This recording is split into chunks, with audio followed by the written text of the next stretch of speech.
Espíritu Santo, ven a nosotros, ilumina nuestro caminar, danos tu fuerza, danos tu aliento, en ti queremos descansar.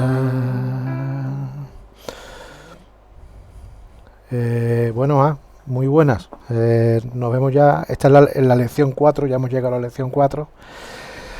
Y bueno, pues la lección 4, el objetivo es comprender que la obra salvadora de Cristo se realiza por medio de su encarnación, su pasión, su muerte en la cruz y su gloriosa resurrección. Descubrir que todo este misterio es expresión del amor de Dios y camino de la vida para nosotros, digamos, ese es nuestro objetivo. La estructura que vamos a tener en este tema son cinco capítulos, ¿vale? En ella, pues bueno, la primera es la encarnación, que es que Dios se hace hombre, la pasión, que es el sufrimiento redentor de Cristo, la muerte, que es el sacrificio supremo del amor, la resurrección, que es el triunfo de la vida y fundamento de nuestra fe, y después, pues cómo no, cómo se vive esto en clave pascual. La Pascua significa paso, el paso de Moisés en el Antiguo Testamento. La Pascua judía se celebra desde que Moisés libera, digamos, al pueblo, lo libera Dios, por supuesto, pero a través de Moisés como instrumento de los egipcios, ¿no? Entonces ese paso, esa Pascua de la esclavitud a la libertad, desde entonces, pues nosotros celebramos también la Pascua, igual que habrás visto que la palabra Pascua aparece muchas veces, pero en este caso vivir en clave pascual significa vivir en paso, porque al final nuestra vida por aquí, por la tierra, nuestra vida carnal en este mundo es un paso. Por lo tanto, vivir en clave pascual es morir en Cristo y resucitar con Él. Un apunte es que en la descripción del vídeo siempre te estoy dejando el desarrollo doctrinal del tema, y en este caso también te he dejado un tema complementario, que son las profecías, ¿vale? Las profecías son solo algunas profecías, pero bueno, para que las tengas, ¿no? Al final son a través de los distintos profetas en la obra salvadora de Dios a los hombres, pues se fue revelando a través de ciertas indicaciones de los distintos profetas qué iba a pasar, cómo iba a ser esa redención, con una serie de características que coinciden y confluyen en Jesucristo. Cientos de años antes, los profetas pues ya fueron profetizando, pues cómo sería algunas significativas si las voy a indicar aquí, ¿vale? Pero bueno, digamos que te lo dejo en el tema anterior. El primer punto es la encarnación. La encarnación significa, pues que Dios se hace hombre. Dios se hace hombre significa que una de las personas de la Santísima Trinidad se encarna. En Juan se nombra con esta frase, ¿no? Y el verbo de Dios se hizo carne y habitó entre nosotros. Acuérdate lo que hablamos del verbo y del amor, ¿no? Bueno, pues Dios, que es amor, se hizo carne y estuvo con nosotros viviendo, hasta su resurrección, ¿no? Aunque realmente estuvo presente de forma física con cuerpo mortal, porque de hecho sufrió la muerte, pero que aún sigue con nosotros. Para nosotros los cristianos, Cristo sigue vivo con nosotros, sigue presente, y sigue presente en la Eucaristía. Él mismo está ahí, con su cuerpo, su sangre, con su divinidad, está en la Eucaristía, en la hostia consagrada, que podemos recibir y sobre la que profundizaremos muchísimo, porque es uno de los misterios de nuestra fe y es una de las verdades de nuestra fe, y es un pilar fundamental de nuestra vida, un pilar fundamental de nuestra vida. La encarnación, por lo tanto, es un acto por el cual el Hijo de Dios asume nuestra naturaleza sin dejar de ser Dios. Sigue siendo Dios y sigue siendo hombre. Como ya lo hemos estado explicando anteriormente, esto lo sabemos por revelación. Es verdadero Dios y es verdadero hombre. No es un semidios, no es tal. No son dioses distintos. Podemos encontrarnos, hay muchas corrientes religiosas de otras religiones y tal, que achacan al cristianismo como si fuera un politeísmo, como si nosotros creyéramos en muchos dioses, además que adoráramos a los santos, fíjate lo que estoy diciendo, ¿vale? Que adoráramos también a la Virgen. Nosotros creemos en un solo Dios, uno solo, verdadero, pero por revelación tenemos la posibilidad de entender cuál es su naturaleza. De hecho, entender un poco cuál es su naturaleza. No llegamos a entender la maravilla de lo que es Dios en sí, o sea, y su complejidad, por supuesto, nos resulta muy, muy, muy lejana a nuestro entendimiento. Pero a través de la revelación, sí sabemos que el Padre está en el Hijo y que el Hijo está en el Padre, porque está escrito en los Evangelios. Además, a través de lo que es la tradición, de otras cosas que iremos viendo, sobre las que realmente nuestra fe se sustenta. No solo una cuestión de unos escritos en un momento determinado de la historia, que se desarrolla en un momento determinado de la historia, hay mucho más que le da sentido y que refuerza el argumento con mucha fuerza. Refuerza ese argumento con muchísima fuerza y muchísima consistencia. Por lo tanto, tenemos que entender que Dios se hace hombre y se hace a través de un acto de libertad, por supuesto, porque si Dios es amor, Dios tiene que respetar la libertad de las personas, y en este caso la libertad de una criatura maravillosa que se llamaba María, una niña, una chavala judía desposada con un hombre justo, que se dice. Un hombre justo quiere decir que vivía las virtudes, que vivía la ley de Dios, que vivía la ley moral, un hombre judío que estaba desposado con él, que se llamaba José, que se llamaba José, y en ese desposamiento, que es una especie de preparación a lo que es la boda final, habría que entender un poco, si acaso un día lo hablamos, cómo era el contexto de las bodas judías. Pues María, en ese desposamiento, en ese periodo, recibe la visita del arcángel Gabriel, y el arcángel Gabriel le propone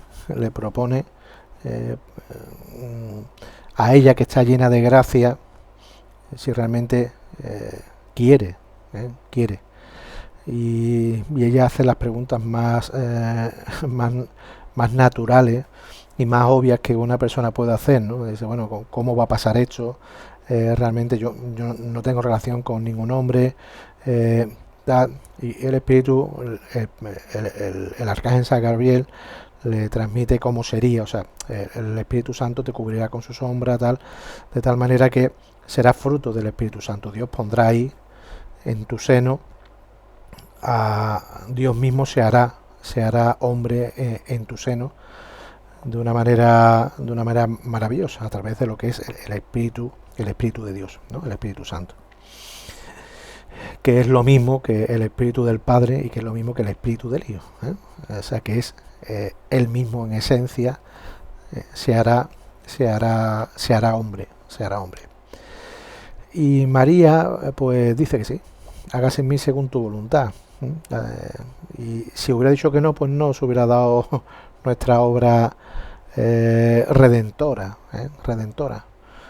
Pero María dice que sí, y a través de y en ese mismísimo momento, pues Dios se engendra en una criatura mortal que es María, y pues tiene un embarazo normal, un embarazo, y vive en una circunstancia humana tan normales como como un pueblo de Nazaret, como una familia de gente trabajadora, porque José no se sabe si era carpintero o no se sabe qué era, pero más o menos la tradición dice que que podría ser herrero, dice que era alguien que trabajaba con las manos, era artesano, era el artesano.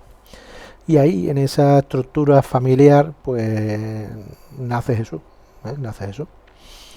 Ya iremos profundizando en el misterio de la vida oculta de Jesús, que es algo maravilloso, que son esos 30 años, los que Jesús está pues con sus padres, hasta que se da el momento en el que empieza su vida pública. Y bueno, en ese proceso, a este efecto de de este capítulo, realmente lo que nos interesa es eso, Dios se hace hombre, vive y nace a través de una virgen, la Virgen María, que según la tradición, y es parte de nuestra fe, porque eso se transmite, digamos, desde la tradición, desde el inicio. De hecho, es algo que está profetizado. O sea, Isaías, el profeta Isaías ya lo profetizó. Creo que Isaías es 400 años antes de Cristo. No estoy completamente seguro ahora mismo, si es 400 o 700 años. En el que el Mesías, el Salvador, nacería de una virgen. Nacería de una virgen. El profeta Isaías tiene mucho peso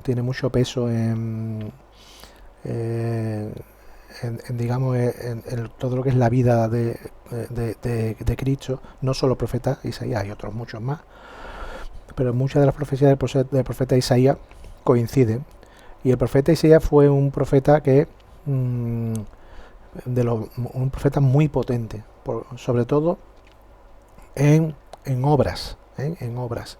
O sea, para que el pueblo judío aceptara a un profeta, tenía que haber ciertas obras con las que se identificara que era un profeta real, porque habría muchísima gente que le hablaría cualquier cosa, pero cuando tú hablas algo y eso pasa, algo que realmente escapa a la lógica, o sea, se produce un milagro, se produce algo, un acto que es completamente contrario a lo que podría pasar por lógica, por razonamientos, por tal, y simplemente el mismo profeta ha dicho, si haces esto va a pasar tal cosa, y eso pasa, pues el pueblo judío fue identificando así a sus profetas, y esos son los profetas que están reflejados en el Antiguo Testamento, ¿vale? Por lo tanto, era un profeta potente en obras, por lo tanto, era de mucho interés por parte de los judíos, pues conservar todo lo que el profeta pues iba especificando, iba contando, iba diciendo de lo que realmente podría pasar en el contexto histórico en el que ellos vivían y en el que podría venir. En clave a su salvación, ¿vale? En definitiva, esto es lo que es la encarnación, y ese es el milagro de que Dios pues se hace hombre.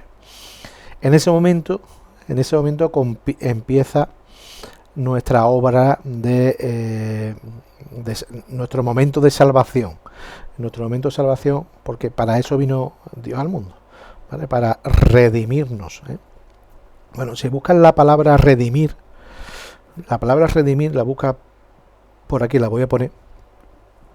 Fíjate, redimir es rescatar o sacar de esclavitud al cautivo mediante un precio, ¿vale? también se utiliza como verbo comprar de nuevo algo que se había vendido, poseído o tenido por alguna razón o título. Este es el concepto de redención, es el concepto de redención. Y nosotros realmente estábamos perdidos. Cristo viene a rescatarnos. El misterio de todo esto es que, de hecho, gran parte del pueblo judío todavía eso no lo entiende. Gran parte del pueblo judío no lo entiende. Y otras muchas religiones tampoco lo acaban de entender. Es cómo lo iba a ser Dios. Porque claro, tú puedes tener una expectativa, como pueblo, como nación, como cultura. Tú puedes tener una serie de expectativas. Ha pasado esto, o sea, yo llevo milenios apartado de Dios. Es más, hasta desde un punto de vista racional, ¿no?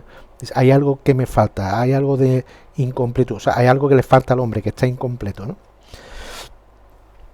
Y Dios quiere darle sentido a todo, ¿no? Le va a dar la vuelta y va a decir, espérate, esa pieza del puzzle que falta en tu corazón, yo voy a hacer que encaje perfectamente. Te voy a dar una pieza que vas a notar como encaja perfectamente en el hueco. De hecho, lo que es la filosofía, el pensamiento filosófico, eso es buscar qué pieza encaja en el hueco del vacío que tenemos ahí. Y por mucho que lo intentamos, eso no somos capaces de ver todas las aristas que corresponden a lo que es el ser humano en sí. No somos capaces de entender eso. En cambio, Dios, que nos ve por dentro y que sabe realmente cómo somos, y sabe cómo somos cada uno de nosotros, tiene la pieza o la piedra angular, que es la piedra clave, la fundamental, pero además con la forma exacta, el peso específico exacto, o sea, todas las características que requiere lo que nuestro alma necesita. Nuestro alma tiene ese hueco, está ahí esperando y siempre está buscando, tiene buscando por necesidad estar completo. Y eso es lo que nos pasa al buscar otra serie de cosas. El ser humano solo va buscando eso. Y eso se intenta llenar con ya te lo he comentado otras veces, ¿no? Con el poder, con tener cosas, con la cuestión sexual, se va buscando cosas que llenen eso de alguna manera. Intentamos saciarnos, pero seguimos estando 1 o 2 días después, o sea, te compras el coche último modelo y 2 o 3 días después ese coche es una cosa más. Quieres llegar a no sé dónde en tu estatus profesional y cuando llegas te das cuenta que bueno, que hay un montón de escalones más por arriba. A lo mejor es presidente de un gobierno, y a lo mejor cuando llegas ahí te das cuenta que te van a votar dentro de unos años, lo que quieres es perpetuarte ahí todo lo que tú quieras. O sea, el ser humano sigue buscando y todo ese ansia de intentar llenar ese hueco, pues lo lleva a tomar las decisiones más absurdas y más terribles que nos podemos imaginar. Y es más, nuestra imaginación se queda corta ante la capacidad que tiene el ser humano de hacer cosas en contra realmente hasta de lo que es la naturaleza humana, pero se hace porque al final hay una cosa adentro que se llama el ego, el yo, ¿vale? Que siempre va buscando esa satisfacción propia. Al principio desde un punto de vista racional estoy incompleto, desde un punto de vista filosófico, ¿no? Me falta algo, ¿no? Necesito tal. Sí, pero cuando eso se va convirtiendo y va rotando en torno al yo personal, lo que ya no es me falta algo, es mi satisfacción, es yo. Es buscar una y otra vez lo que me satisfaga, ¿vale? Lo que me haga sentirme bien, lo que me haga sentirme mejor, más, en teoría más feliz. Pero evidentemente la felicidad no está en nada de eso. Eso es una espiral en torno al yo, al ego. Muy peligrosa, ¿no? Muy peligrosa. Porque al final no se sabe ya.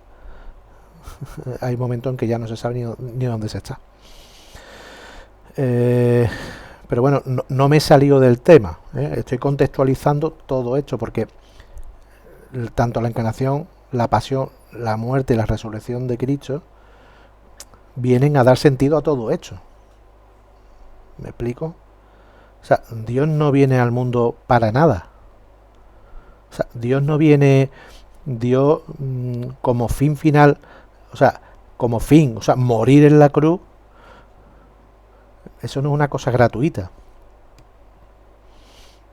Lo hace por algo, tiene un sentido muy, muy, muy, muy profundo y, y para nosotros decisorio, o sea, fundamental.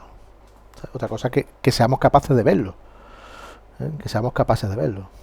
Yo tengo yo en la gafa un hecho, bueno, vale, bueno, venga, no me queda claro, ¿no? La encarnación y por qué se encarna. Bueno, porque para empezar la obra de salvación se tiene que hacer hombre, o sea, se tiene que hacer uno más de nosotros. De hecho, en los evangelios va a escuchar mucho la frase el Hijo del Hombre.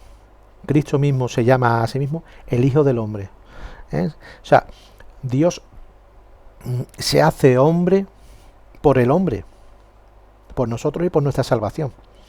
En consecuencia es como el hijo de esa es la consecuencia de que el hombre esté en enemistad con Dios. Si no, no tendría que haber sido no tendría que haber pasado eso. ¿Vale? ¿Me explico? Por lo tanto, por eso se dice el Hijo del Hombre. El Hijo del Hombre ha venido al mundo a... eso lo verás mucho en los evangelios, ¿vale? Bien. Las verdades de nuestra fe son maravillosas y profundizaremos muchísimo más. Llevo ahora mismo 21 minutos. Bien. A ver, la pasión. La pasión es el sufrimiento redentor de Cristo. Bien, Cristo podía haber venido, ya más o menos lo he comentado un poco, podía haber venido en plan sabio, erudito, cargadísimo de milagros y de virtudes, como si fuera una especie de superhéroe, a enseñarnos y a dogmatizarnos sobre qué hay que hacer. Y os dejo un pedazo de libro escrito, digo, aquí está el manual sobre lo que hay que hacer. A ver dónde se me ve la mano. ¿Vale? Bien. Si fuera así, nosotros seguiríamos ese libro, ¿no? Y haríamos con nuestros seguidores, nosotros haríamos lo que haría Jesús, ¿no? Que es, pues, ponernos en plan erudito a enseñar, ¿no?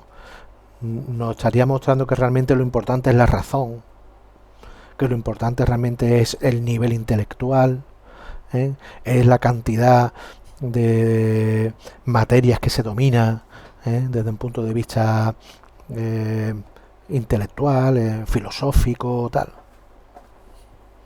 Pero no.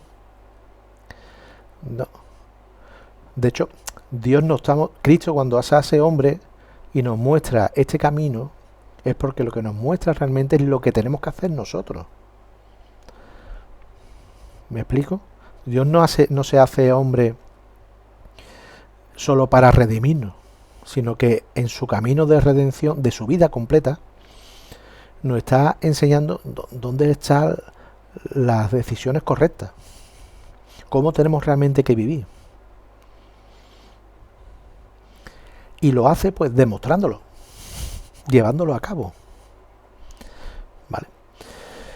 Porque en clave sufrimiento, la vida es un paso bastante tedioso, donde hay muchos momentos donde se pasa muy mal, muy mal.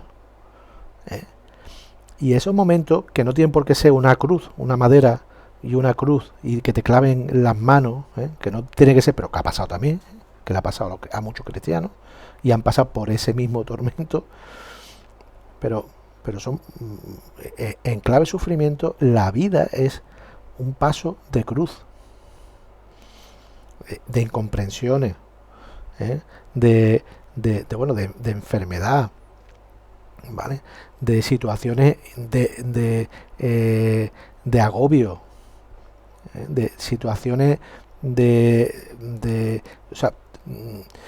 soledad, de vacío. No hay peor cosa que estar solo, o sea, que te pase algo y además que no haya nadie que te ayude. Desesperación. Todo ese tipo de cosas las vamos a sufrir durante nuestra vida. En algún momento de nuestra vida podemos sufrir unas cosas u otras, si no, no estaríamos vivos, ni seríamos personas, seríamos máquinas. Por lo tanto, esta pasión, porque realmente si te das cuenta, esto ya viene de lo que hablamos el otro día, o sea, al final de cómo nosotros nos desconectamos de alguna manera de Dios y cómo vivimos en esa oscuridad, ¿vale? Dios viene a mostrarnos cómo este paso en la oscuridad puede ser luz. Y eso solo se puede hacer, llevándolo a cabo a la práctica. No se podría hacer de otra manera, ¿vale? Tú tienes niño ya, ¿vale? No vale de nada que tú le digas a tu hijo, por ejemplo, no tires el papel, los papeles se tiran a la papelera. Si tú no tiras el papel a la papelera, es más, por mucho que se lo diga, si él no lo ve en ti, pues no lo va a aprender, no lo va a hacer suyo. Hay un ejemplo muy tonto, ¿vale? Pero es así de básico. Y porque hay que entender a Dios en clave padre, porque es que Dios es nuestro padre y Dios nos está mostrando del mejor modo posible, oye, tu vida en esta vida de oscuridad puede ser una vida de luz, y para eso le da el sentido a todo el sufrimiento, a todo el dolor, a toda incomprensión, le acaba dando sentido a todo eso. Y lo hace con una palabra que sea pasión, que eso viene, es como el amor más insondable, la pasión. No la pasión erótica, no confundamos con eso, que eso tiene su sentido también. El eros y el amor, tal, eso es otro rollo. Hay gente que lo confunde todo con eso. No. La pasión es cuando tú haces algo que te apasiona y te gusta muchísimo, tú lo pones todo ahí. ¿Correcto? Pues esto es lo mismo. Esto en el amor, esta es la parte, digamos, es donde se concentra. Es como si la luz se concentra en un punto, ¿no? Tú puedes tener luz, pero coges una lupa y coges toda esa lupa y la concentras en un sitio. Eso sale ardiendo, ¿no? Donde se concentre, cómo se concentra toda la energía en ese punto. Eso es la pasión en el amor. Donde se concentra todo. ¿Vale? Por lo tanto, en la pasión Jesús viene a enseñar y al mismo tiempo a asumir todo nuestro dolor, y todo nuestro pecado sobre él. ¿Esto qué significa? Significa dos cosas. Una, que por ese sacrificio, ya lo expliqué en el capítulo anterior, por ese sacrificio vamos a ser salvados, ¿vale? Vamos a tener un perdón, vamos a poder llevar el perdón al nivel que Dios, al nivel al que Dios puede llegar ese perdón, digamos, ¿vale? Ya es lo que estuve explicando el otro día, ¿no? De realmente al nivel del que está hecha la ofensa, ¿vale? Y eso solo puede hacer Dios mismo, ninguno, todos los hombres juntos, ¿eh? Todos los hombres nos volvemos buenos de nuevo y todos le pedimos a Dios perdón y no somos capaces de llevar ese perdón, porque al final Dios es muchísimo más que nosotros,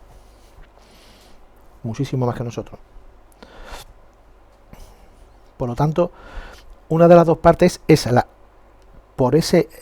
asumir Cristo eso nos lleva a la redención, lo que te comenté. Estamos perdidos y Dios nos rescata del mal. Dios nos rescata del pecado. Y la segunda parte es el camino que Dios nos muestra para hacerlo. O sea, uno es el significado de por qué lo hace, y otra cosa es el cómo lo hace. Ese cómo lo hace es, para nosotros, es un modo de entender que el sacrificio por los demás tiene un significado en el amor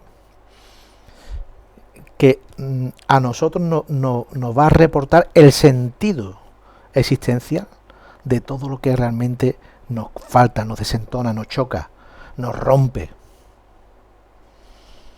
Cristo nos está mostrando que Él, por su pasión, nos va a redimir, pero que nosotros también podemos ser una cosa que se llama corredentores. Podemos entrar con Él en comunión. De hecho, en el Evangelio vas a ver muchísimas veces: yo soy la vid, vosotros los sarmientos. Los sarmientos son los palitos que van pegados a la vid, donde al final sale la uva, salen los frutos. Está en mí, permaneced en mí. O sea, Dios busca su unión en el amor, esta conexión en el amor. Y esta conexión se produce en la pasión, en el sufrimiento, en coger todo el sufrimiento que tú tengas, en el momento que tú quieras, en el momento que realmente lo estés experimentando, y decirle a Dios: Señor, estoy contigo en la cruz, me uno contigo en la cruz, aunque sea un gusano, aunque sea poquísima cosa, aunque no sea nada, aunque no aporte en comparación a lo que es tu pasión, nada, no quiero ni poner un símil, pero a pesar de eso, a pesar de lo que soy, yo me uno a ti, Señor. Toma mi dolor, mis molestias, mi incomprensión, alguien que me ha dicho algo que me ha dolido, o sea, desde lo más mínimo a lo más grande. O sea, ahí hay un estrato infinito de circunstancias dolorosas, de circunstancias difíciles. Pues todo eso se puede poner, se puede llevar con el Señor, con Cristo, se puede unir a Él, se puede llevar en comunión con Él, en la comunión de la cruz. Hay personas que quieren que creen que a Cristo solo se le está en comunión a través de recibir la comunión, y es verdad, en parte es verdad, porque en Cristo, cuando recibimos la hostia consagrada, ahí está Él mismo, un milagro latente que se produce todos los días en todas las iglesias del mundo, y no somos muy conscientes de eso, pero ahí está Cristo mismo. Entonces Cristo está en nosotros de manera física y se une hasta de manera física con nosotros. Ese misterio ya lo iremos profundizando, pero hay otro modo de estar en comunión con Cristo, que es en el sufrimiento, es en la cruz de cada día. Y es un acto íntimo de conexión. Es un acto íntimo porque en ese acto íntimo lo que parece que está incompleto en nosotros desaparece. Lo que parece que no tiene sentido, que es el sufrimiento, tal, pues lo recobra en ese momento. No hay nada peor que no encontrarle sentido a las cosas. Es vivir o hacer cosas sin sentido. ¿Qué sentido tiene? Bueno, pues lo peor es cuando te imponen algo y no tiene sentido. O sea, cuando el dolor te llega y tú no acabas de encontrarle la razón a eso. Pero como te comenté, la verdad de la fe hay que verla desde el corazón, desde el conocimiento, desde el corazón, que es un conocimiento que va mucho más allá de lo razonable y de lo lógico. Poner nuestro corazón en la cruz de Cristo es vivir como cristiano, realmente, nuestra vida. Es vivir como cristiano. Ese es el sentido que tiene la pasión. Ese es el sentido que tiene. Y bueno, en el que se puede profundizar muchísimo más. Minuto 34. Y bueno, y eso le dará sentido a todo lo que escuches, ¿no? Porque realmente Cristo no huye. O sea, al final todo eso lo iremos viendo, ¿no? Lo iremos viendo, ¿no? Pero hay que entender qué es la pasión. ¿Cuál es el concepto de la pasión como fin y como medio? Como fin y como medio. ¿Vale? Estas son cosas que hay que profundizar, en las que hay que profundizar, hay que merece la pena profundizar, ¿no? Y se profundiza rezando, ¿sí? Poniéndonos en la presencia de Dios. La presencia de Dios no es falta estar en la iglesia, no es falta, no, Dios está aquí presente con nosotros, ¿no? Hombre, si tienes tu alma en gracia, si tienes tu alma adecuada para que Dios pueda hablarte, para que pueda, pues mucho mejor. Pero si no, pues bueno, pues Dios de todas formas pues lo compensa casi todo, ¿eh? Lo compensa casi todo. Pero bueno, si nosotros hemos hecho el esfuerzo de disponernos adecuadamente, pues pues bueno, Dios no se quedará impasible, porque está siempre a la espera de abrazarnos, siempre está a la espera de que hagamos ese movimiento desde el corazón. Señor, ayúdame, dame luz, y por supuesto perdóname, ¿vale? Bueno, en la muerte, ya en el tercer punto, y la muerte es el sacrificio del amor, ¿no? Todo lo demás también, por supuesto, ¿no? Todo lo demás también, pero Dios tendría Dios mismo podría haberse evitado la muerte. Pues claro que sí, se podría haber evitado todo. Pero la muerte es, digamos, lo más definitivo para un hombre, ¿no? Y Dios, o sea, Cristo era Dios y era hombre. Y ese paso de la muerte no solo saltó, digamos, de alguna manera, no lo sorteó. No, todo lo contrario. ¿Por qué? Porque al final Cristo lo que pretende con su redención es que nos veamos reflejados en Él. Porque claro, después de la muerte vendría otra cosa. Por lo tanto hay que morir. Cristo nos enseña el camino de la vida, el camino de la vida en el sufrimiento.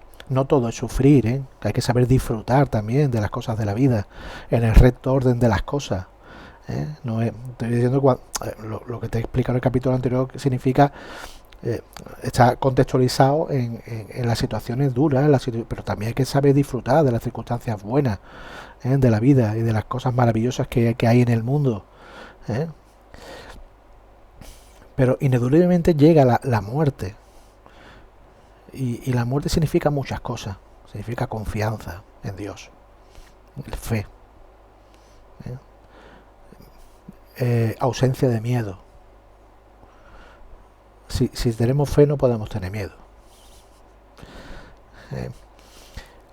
Todos los actos, todo lo que ocurre en torno a la cruz hasta la muerte son elementos maravillosos, auténticamente maravillosos, que se escapan en parte mucho a nuestro entendimiento. No seamos capaces todavía de ver la profundidad de ello, en las que el Señor va preparando y nos va preparando a nosotros. Esa cena que te comenté ya, de esa conexión María con el apóstol en representación de nosotros. O sea, Cristo nos va preparando ya para lo definitivo, que es la muerte. En parte a nosotros nos pasa lo mismo. Yo he vivido ya circunstancias de ese tipo, ¿no? Cuando estás en un hospital, que es un lugar donde realmente está la verdad, la verdad está en los hospitales, no está afuera. Ahí se acabaron las tonterías. Ahí uno ya empieza a darse cuenta, en algunos casos, de qué ha pasado, qué no ha pasado. Empieza a ajustar cuentas uno mismo. No hace falta ni que uno sea cristiano, no lo sea. Sí, claro, si uno ya viene con las cuentas ajustadas ya de antes, de muchísimo antes, o lleva todos los años, toda su vida ajustando sus propias cuentas, si todos los días está hacer ya un examen, todos los mismos días está, pues cuando llega ese momento, pues lo único que te falta es la situación. Mientras tanto, pues bueno, pues lo que hay básicamente es paz. Es paz. Es así, es así. Cuando Dios muere, no es algo simbólico. Hay que plantear, ¿no? Es que no se sabe si Cristo murió o no murió, no. Cristo muere en la cruz. Muere Además, bueno, eso hay que...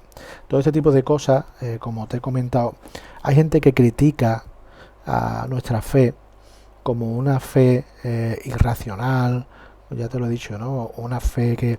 de hecho, hay gente que critica al cristiano, no, profundiza más en tu fe. Perdón.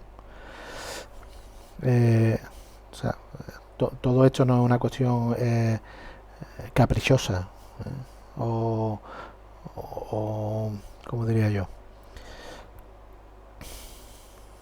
Bueno, o arbitraria, ¿no?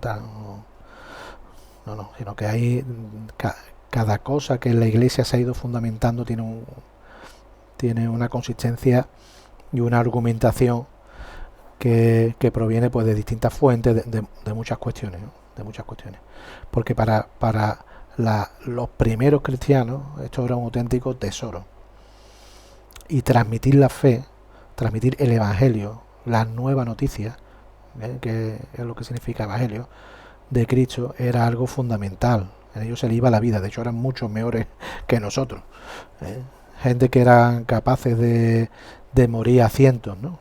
Simplemente por no renegar de su fe. Bueno, eso ha pasado también hace poco, ¿no? Y lo sigue pasando, ¿no? Los mártires siguen existiendo. Por lo tanto, Cristo no es algo simbólico, ¿vale? Sino que Cristo muere entregándose, porque ese es el culmen de la redención, ¿vale? El culmen de la redención es ofrecerlo todo por amor. Y no hay nada que se tenga más allá para un hombre, para la parte de hombre, para esa parte de hombre de Cristo, que es la vida. Como nos pasa a nosotros. Nosotros como hombres no hay nada más que podamos entregar, o sea, nada con más valor que no sea nuestra vida. Y en la menor medida, el tiempo. Vamos entregando el tiempo a las cosas que amamos, donde ponemos nuestro corazón, donde... ¿Vale? Y el culmen máximo de hecho es la vida. Y ese es el culmen, digamos, de la redención. Donde se va entregando todo el cuerpo hasta ser machacado en las circunstancias de la pasión, con el peor de los ultrajes a nivel físico, y se culmina en la muerte, en la cruz, que en ese caso es el altar. Y para nosotros, por eso para nosotros la cruz es el símbolo, ¿vale? Este es el símbolo del cristiano, porque este es el altar en el que hemos sido salvados. Aquí hemos sido salvados por la muerte del Señor, que está ahí representada, Dios y hombre, por su muerte. Por eso tener una cruz en un sitio cobra una importancia de la que no somos muy conscientes muchas veces. Muchas veces el problema es que nos acostumbramos a ver esto. Nos acostumbramos a ver esto que te estoy mostrando aquí, ¿vale? Estamos tan acostumbrados a eso, por desgracia. Es una cuestión cultural, llámalo como tú quieras. Pero no somos conscientes de lo importante que tiene un crucifijo y mirarlo de vez en cuando. Y contemplar a Dios que ha muerto por nosotros. Y preguntarnos, ¿qué hago yo por ti, Señor? Tú has muerto por mí. ¿Y yo qué estoy haciendo ahora? Pues tener una cruz cerca, o en el bolsillo, o llevarla tal, cobra tantísima importancia. Porque quiero o no, somos muy olvidadizos. Estamos muy nublados por el pecado. Ese es nuestro problema. Estamos muy nublados. Vivimos una nublina, la que no somos capaces de... Y vivimos la vorágine del día a día, estamos muy ocupados con tantísimas cosas, y perdemos esa cosa tan fundamental que es la presencia de Dios, esa conexión con Dios, ese ir rezando día a día, cada minuto, estar en su presencia, en comunión con Él. ¿Vale? Al Espíritu Santo lo tenemos con nosotros en cada momento. Ahora mismo está aquí conmigo mientras estoy hablando, y me está ayudando a dar esta homilía, que es la que se está convirtiendo esto. Que vamos ya a 44, vale. Por lo tanto, no podemos entender la cruz como una derrota, sino que se vence a la muerte, que Dios Cristo vence a la muerte en el punto, en el altar, donde se lleva el sacrificio máximo del amor. porque Dios lo hace porque nos quiere, porque nos ama, ¿vale? No lo hace por gusto, ni por quedar bien, no, por amor puro, por amor puro. Sería bueno que alguna vez experimentara hacer algo sin esperar absolutamente nada a cambio, algo a alguien sin esperar nada a cambio, ¿vale? Y por amor, que te salga del corazón. Voy a poner a esa persona aquí, un compañero, a tu mujer, al chico, a quien sea, a tu madre, y voy a decirle, voy a hacer un acto de amor, que salga de aquí dentro, aquí, tiene que salir de aquí, no de aquí, ¿vale?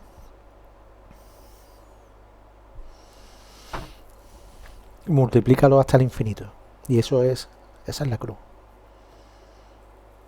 Multiplicar el infinito porque Dios es infinito para nosotros, ¿vale? Dios no espera nada a cambio. Ahí no, Dios no hay, yo te voy a dar la cruz para que tú me hagas esto. No, yo con eso ya nos ha salvado por su misericordia. Pero evidentemente después está la libertad. Ojo, hay quien dice, no, con eso ya hemos sido salvados. No, cuidado.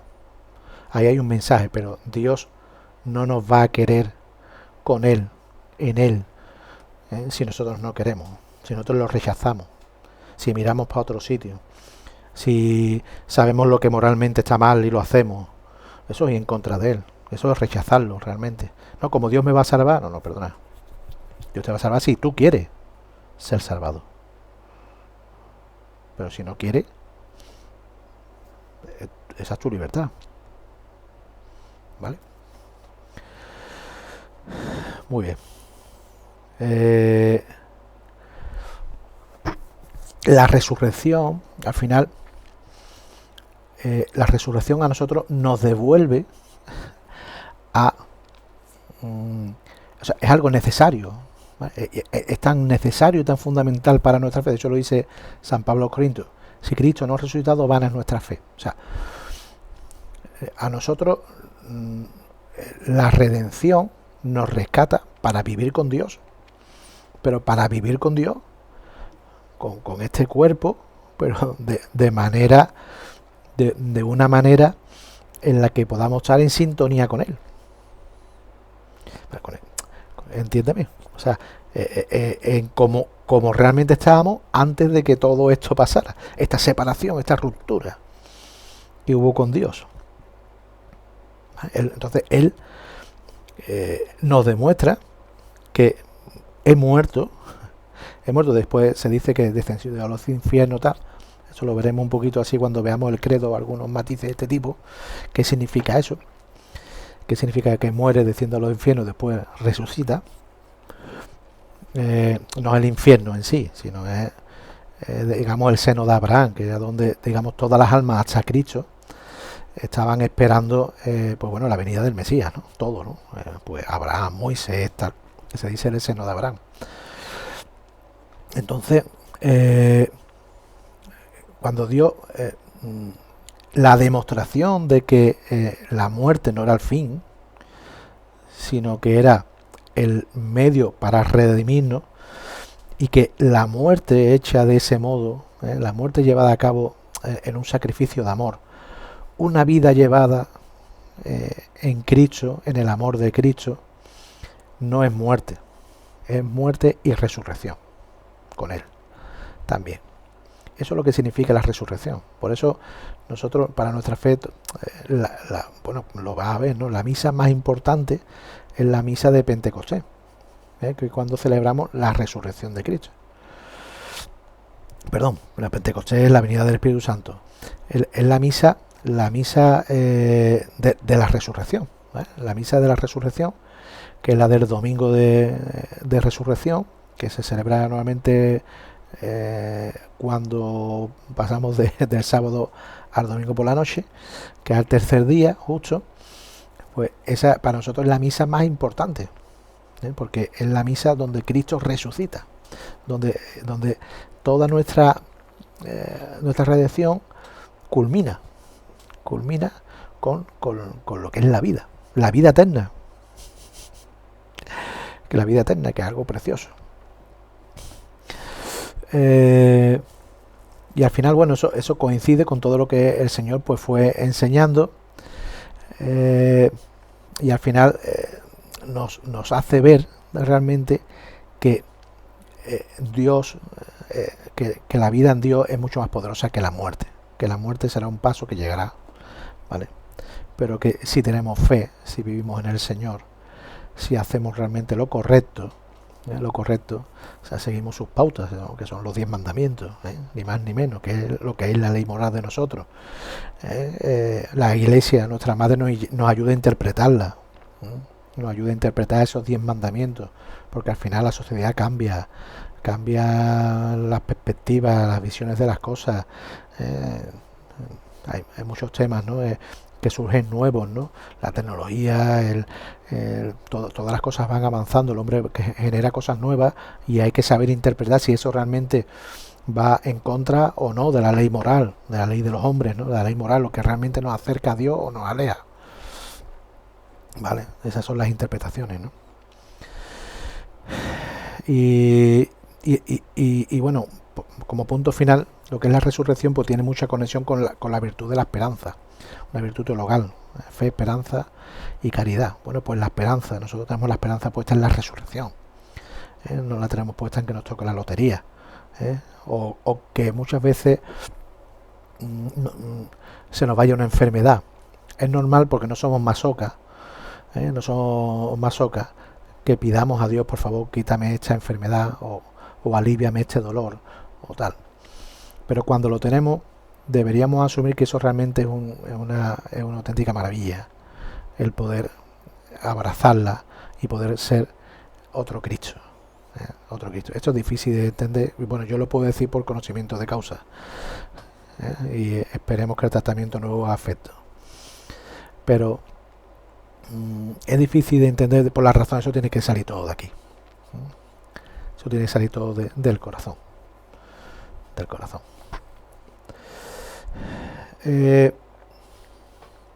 Al final todo esto nos lleva a 52, tengo que acabar. Bueno, pues todo esto nos lleva a vivir en clave pascual, como te comenté, que es esta vida es un paso. Para nosotros realmente no somos de este mundo. No es que seamos extraterrestres, en parte sí, porque no sabemos cómo es la tierra de la que provenimos, como esa tierra que es la tierra de Dios, la tierra donde no hay dolor, donde no hay sufrimiento, donde no hay muerte, donde vivimos en sintonía perfecta, en armonía con Dios, ¿vale? Y esta vida es una Pascua, es un paso en el que tenemos como modelo a Cristo. Cristo es nuestro modelo, a Él es al que tenemos que seguir, es al que tenemos que admirar. Los santos, todo lo demás, incluso la Virgen María, todo lo demás es hojarasca si lo comparamos con Dios. Lo que pasa es que son seres humanos, nos pueden servir a nosotros para identificar virtudes que nos ayuden a tomar elementos con los que poder copiar. Tal santo, tal santa, la misma Virgen María, pues son personas que han vivido cerca de lo que es el amor de Dios. La Virgen María en un modo súper especial, como comentamos el otro día, ¿no? Pero muchos santos que han sido grandes santos, que viven, son personas que viven en olor de santidad, pues son personas que tienen esos matices que podemos copiar, pero nosotros solo tenemos un solo Dios, uno solo, ¿vale? O sea, esas son las cosas que tenemos que tener claras de nuestra fe, porque hay gente que después nos puede confundir. Viene un musulmán o vienen tal o lo que sea, o gente que tal, y al final confunden mucho a las personas. Un solo Dios, uno solo, ¿vale? Y a quien tenemos que mirar a Cristo, que es al que tenemos que seguir. Por eso somos cristianos. Si no seríamos, no sé, franciscanos solo. Un franciscano es cristiano por encima de todo, y después será franciscano. Un jesuita será cristiano por encima de todo, y después será jesuita, como tiene que ser, ¿no? O sea, ¿Por qué? Porque hay después carismas que se llaman dentro de la iglesia, que son modos de vivir, como nuestras personalidades, ¿no? Y tu personalidad coincide con ciertos carismas que hacen que te acerques más a Dios. Es que la diversidad de carismas dentro de la iglesia es impresionante. Impresionante. Y al final, quiera o no, te vas acercando a esos carismas, o Dios te va conduciendo a movimientos, a cosas que tú ves que dices, coño, esto me encaja con mi vida. Aquí estoy como en familia. ¿Vale? Y eso te ayuda, pero no perdiendo lo que es la realidad y el norte de todo. Dios, nuestro Padre, y nuestro modelo Cristo, que es Dios, nuestro hermano, ¿vale? Por el que además somos hijos de Dios. Por eso puedo llamar yo a Dios Padre. Porque Cristo se ha hecho hombre y es hermano conmigo. Lacan es el hijo del hombre. Y por eso puedo decir yo a Dios Padre.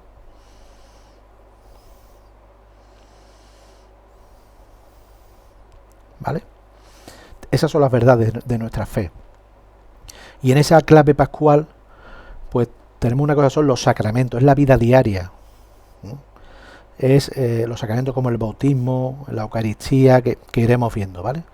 Que iremos viendo poco a poco cuando ya nos vayamos preparando para ellos, ¿no? Pero sobre todo es el día a día, es amar, es vivir en el amor, es vivir desde el corazón. La cabeza ordenada, la cabeza interpretando todo lo que el corazón quiere, y dándole el orden, porque el corazón tiene que contenerse, el corazón se puede desviar también con mucha facilidad, tiene un equilibrio al final entre nuestro espíritu, nuestro cuerpo, nuestra mente, nuestra voluntad. Eso es lo que le da orden, eso es lo que quiere realmente Dios en nosotros, orden, ese orden. Orden en el sufrimiento, orden en las fiestas, orden en los momentos con amigos, orden en el trabajo, orden sublime de amor. Orden sublime de amor. Es vivir en Él, ¿vale? Es vivir en Cristo. O sea, nosotros morimos en Cristo en tanto en cuanto de que nosotros también vamos a matar toda esa parte negativa, nuestros pecados, nuestra ofensa, todo lo que nos aparta de Dios, ¿vale? Eso es morir en la cruz también. Eso en parte es llevar nuestro pecado a la cruz. Ahí está también, porque ni uno solo de nosotros está libre de pecados, de faltas, de ofensas. Constantemente, diariamente lo estamos haciendo, por acción o por omisión, constantemente. Pero eso hay que verlo con la paz de Dios, ¿vale? Con su sabiduría, desde su amor, ¿vale? Y que necesitamos morir en ese pecado. Ahí hay que morir en eso y vivir con Cristo. Morir una y otra vez en esa cruz. Cada vez que negamos una tentación, cada vez que decimos al maligno cuando nos dice esto es más fácil que yo, aunque sea inmoral, pero tú tira por ahí, o si te apetece, ¿por qué no? Tampoco va a pasar nada, nadie te ve, ¿no? Nadie se va a dar cuenta. Y como eso, 10.000 cosas que podríamos decir. Y eso nada más, lo único es daño. Es daño a ti. Y cuando tú te haces daño a ti, le estás haciendo daño a Dios. Eso es el pecado. Que veremos con más profundidad cuando veamos el pecado original. ¿Vale? Pero tenemos la opción de vivir. Mejor es la vida que la muerte. Y hay que vivir en Cristo. Cristo nos ofrece esa... ha muerto, digamos, para ofrecernos esa oportunidad. Porque al final tenemos que elegir libremente si queremos o no queremos vivir en Él. Y estas son las preguntas que te propongo, para que profundices un poquito más si quieres. ¿Qué me dice a mí personalmente que Dios se haya hecho hombre? Fuera de lo que te o sea, en el contexto de lo que te he comentado, pero llevarlo un poco al corazón eso, ¿no? ¿Entiendo que la cruz es un acto de amor por mí o lo veo simplemente como un símbolo? O algo lejano. o algo que realmente es comunitario. Ha muerto por todos los hombres. No. Ha muerto por mí. Porque Dios me quiere a mí, personalmente. Por lo tanto, entiendo que eso es un acto por mí. Te recomiendo que lo veas en el corazón, ¿eh? Esto hay que verlo. Hay que verlo. Si quieres verlo de manera grandiosa, tiene que ser del corazón.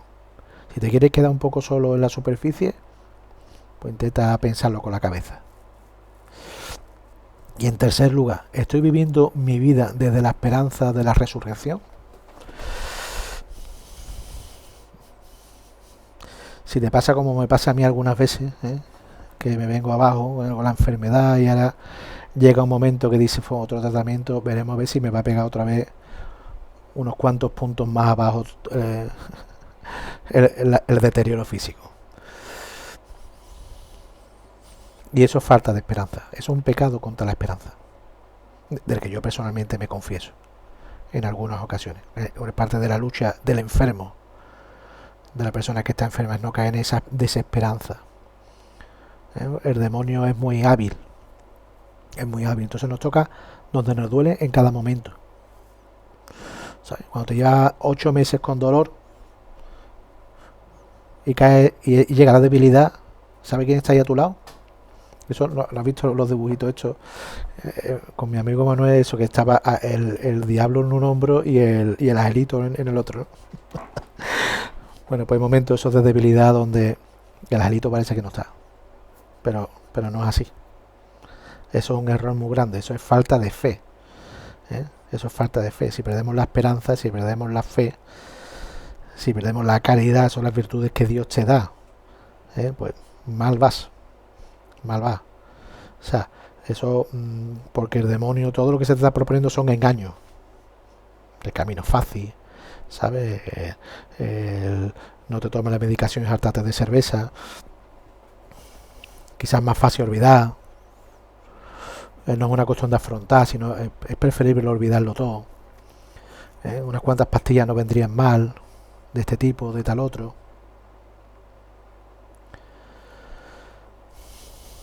En cambio, hay que tener...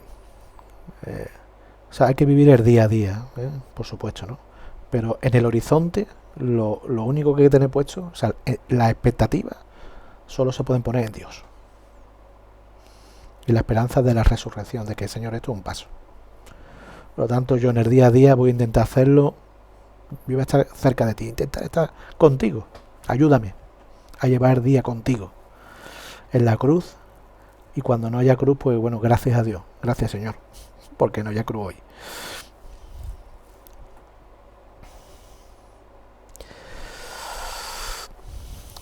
Bueno, y tenemos una vez más esa línea del horizonte. Como verás, te pongo un horizonte cada lección, ¿no? Espero que te guste. En esa línea es donde realmente se une el cielo y la tierra, siempre que sea interpretada desde nuestro corazón, siempre. En la línea del horizonte aparece unirse en el cielo y la tierra, pero es verdaderamente nuestro corazón donde se une cuando vivimos verdaderamente nuestra fe. Fuera de nuestra fe, fuera de la fe, realmente lo único que encontraremos es la vida fuera de Dios, que es pues oscuridad. Oscuridad.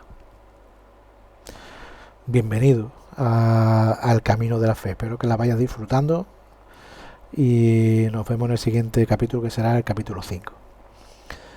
¿Vale? Bueno, que tenemos que quedar para tomarnos la cervecita y comentar dudas.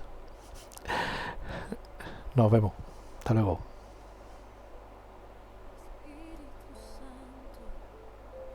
Ven a nosotros, ilumina nuestro caminar, danos tu fuerza, danos tu aliento, en ti queremos descansar. Crecer en la fe es crecer en el conocimiento de Dios, conocer su amor, conocer cómo me ama, conocer cómo puedo amarlo yo.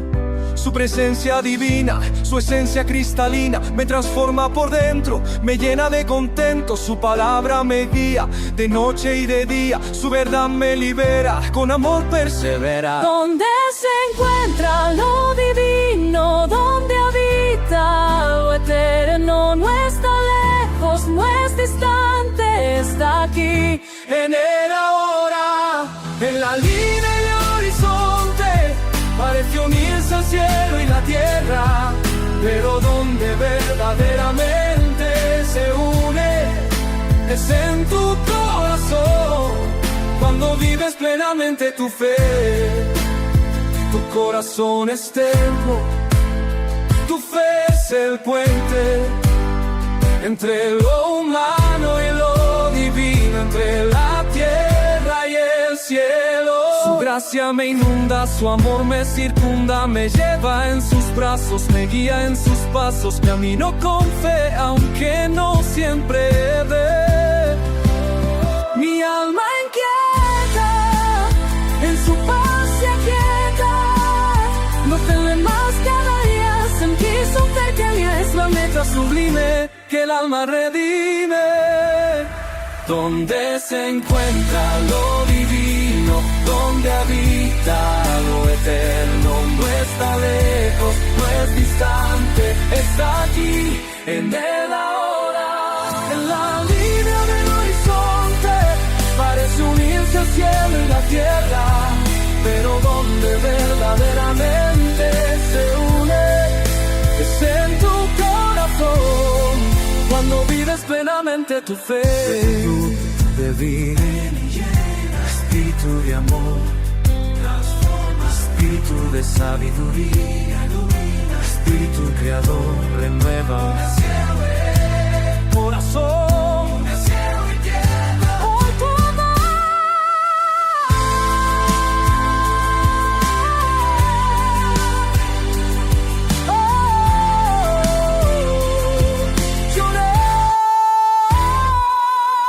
En la línea del horizonte parece unirse el cielo y la tierra, pero donde verdaderamente se une es en tu corazón.